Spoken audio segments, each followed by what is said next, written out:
খ্রিস্টপ্রাণ দাদা ও মায়েদের প্রত্যেককে জানাই আমার আনন্দিত জয়গুরু। আশা করি আপনারা ঠাকুরের দয়ায় বেশ ভালোই আছেন।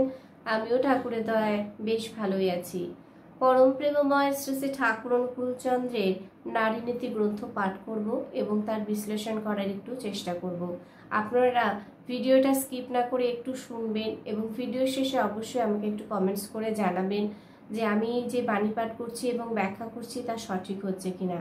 আমার এটা ভেবেও খুব ভালো লাগছে এবং আপনারা করছেনও, তাই আপনারা প্রত্যেক দিন ভিডিও দেখছেন, শুনছেন এবং তারপরে আপনারা ভিডিওতে কমেন্টসও করছেন এবং সেই ভিডিওগুলো আপনারা শেয়ার করছেন, যার মাধ্যমে কি হচ্ছে ঠাকুরের কথা অনেকের মাঝে পৌঁছে যাচ্ছে। আমার খুব ভালো লাগছে।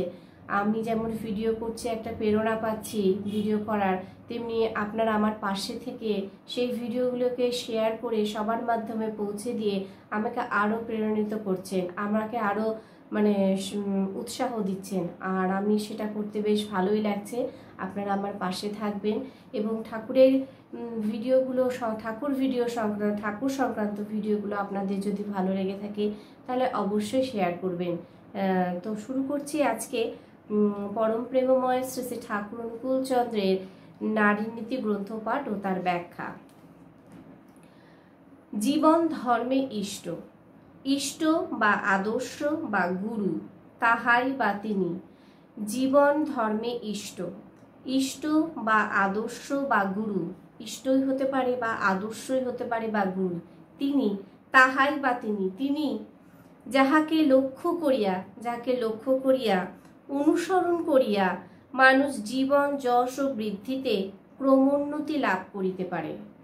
যিনি আমার ইষ্ট, যিনি আমার আদর্শ, যিনি আমার গুরু, তাকে লক্ষ্য করিয়া অনুসরণ করিয়া, তাকে আমরা লক্ষ্য করব এবং অনুসরণ করব।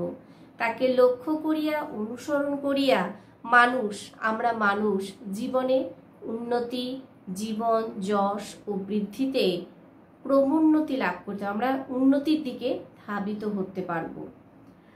আর আসক্তি বা ভক্তিতে তাহাতে নিবদ্ধ থাকায় পারিপার্শ্বিক ও জগৎ তাহাতে কোনো বিক্ষেপ সৃষ্টি না করিতে না পারায় জ্ঞানে সমৃদ্ধ করিয়া তোলে। পারিপার্শ্বিক ও জগৎ তাহাতে কোনো বিক্ষেপ সৃষ্টি না করে, তাহাতে কি হয়? জ্ঞানে সমৃদ্ধ করে তোলে। তাই আদর্শ বা গুরুতে ঐকান্তিকতা জীবনের পক্ষে এত প্রয়োজনীয়। আদর্শে বা গুরুতে ঐকান্তিকতা এত প্রয়োজনীয়তা কেন, যেটা প্রথমের দিকে আমি একটু পাঠ করে আপনাদের শোনালাম। অতএব ধর্ম সাধনার প্রথম ও প্রধানই প্রয়োজনই হচ্ছে ইষ্ট, আদর্শ বা গুরু। ধর্ম সাধনার জন্য প্রথম এবং প্রধানই প্রয়োজন হচ্ছে ইষ্ট, আদর্শ বা গুরু।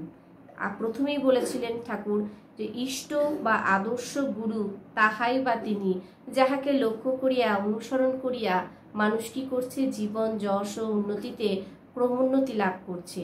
তাই আদর্শ এবং ঐকান্তিকতা যদি আমাদের প্রয়োজনীয় হয়, জীবনের পক্ষে প্রয়োজনীয় হয়, তাতে আমাদের ধর্ম সাধনের প্রথম এবং প্রধান যদি হয় তা হচ্ছে ইষ্ট।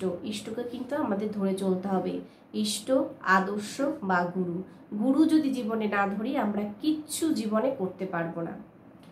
আর ধর্মশীলা হইতে হইলেই চাই তাহাতে ভক্তি, তাহার প্রতি কিন্তু আমাদের ভক্তি প্রয়োজন ও তাহার অনুসরণ ও আচরণ, তাকে অনুসরণ করতে হবে এবং তিনি কি আচরণ করছে তা কিন্তু আমাদের জানতে হবে, শিখতে হবে। তাহা একদম এমনতর চরিত্র লইয়া যাহাতে এই ভক্তি বা আসক্তি, এই ভক্তি আর আসক্তি স্বামী ও পারিবারিক সবার ভিতর যেন এমনতর প্রেরণা সৃষ্টি করবে যাহাতে তাহারা ইহাতে উদ্বুদ্ধ হবে ও অনুপ্রাণিত হইয়া উঠবেন। যাহাতে কি হবে? পারিপার্শ্বিক এবং স্বামী এবং পারিবারিক প্রত্যেকেই তাহারা কি হবেন? তাহারা উদ্বুদ্ধ হবেন এবং অনুপ্রাণিত হয়ে পড়বেন। আর এমনতর হইলে, যদি এরকমই ঘটে, এরকমই হয়, তাহা হইলে তোমার সহধর্মিণীত্ব সার্থক হইবে। তাহলে কিন্তু আমার সহধর্মিণীত্ব সার্থক হইবে। দেখিবে উজ্জ্বল হইবে ও ও উজ্জ্বল করিয়া তুলিবে। আমি উজ্জ্বলও হতে পারবো এবং চারিদিক আমার উজ্জ্বল করিয়াও তুলিতে পারিব। বাণী সংখ্যা 87। আমি বাণী পাঠ করলাম এবং তার সাথে সাথে একটু ব্যাখ্যা করার চেষ্টা করলাম। সবাইকে রানন্দিত জয়গুরু। সবাই ভালো থাকবেন, সুস্থ থাকবেন এবং আমি যে বাণী পাঠ করলাম তা সঠিক হলো কিনা তা অবশ্যই কিন্তু আপনারা কমেন্টসের মাধ্যমে আমাকে জানাবেন। আর একটা কথা বলি, যদি ভিডিওটা ভালো লাগে তাহলে অবশ্যই শেয়ার করে সবার কাছে ঠাকুরের কথা পৌঁছে দিবেন। আমাদের যেন প্রত্যেকটা সৎসঙ্গে গুরু ভাই গুরু বোন সবারই যেন একটাই লক্ষ্য হয়, ঠাকুরকে প্রতিষ্ঠা করা, ঠাকুরকে মাথায় নিয়ে চলা। জয় গুরু। আবার দেখা হচ্ছে আরেকটি ভিডিওতে। জয় গুরু।